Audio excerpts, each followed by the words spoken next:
আসসালামু আলাইকুম ওয়া রাহমাতুল্লাহি ওয়া বারাকাতুহু। প্রিয় দর্শক শ্রোতা, আশা করি আপনারা সকলেই ভালোই আছেন। এক ভাই জানতে চেয়েছেন শিয়া সম্পর্কে আমাদের কেমন বিশ্বাস রাখা দরকার।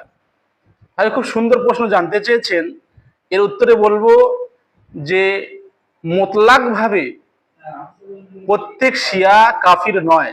হ্যাঁ, যে সমস্ত শিয়া কুফরি আকিদা বিশ্বাস রাখে সেই সমস্ত শিয়া কাফির।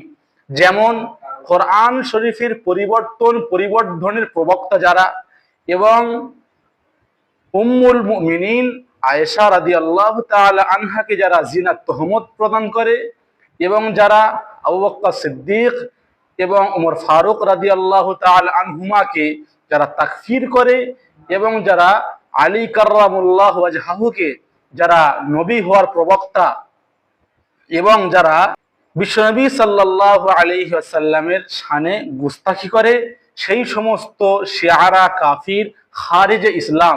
ইসলাম থেকে তারা খারিজ, তারা মুসলমান নয়।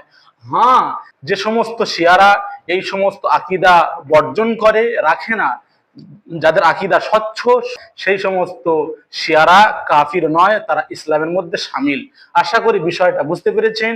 ওয়া আখির দাওয়ানা আলহামদুলিল্লাহি রাব্বিল আলামিন।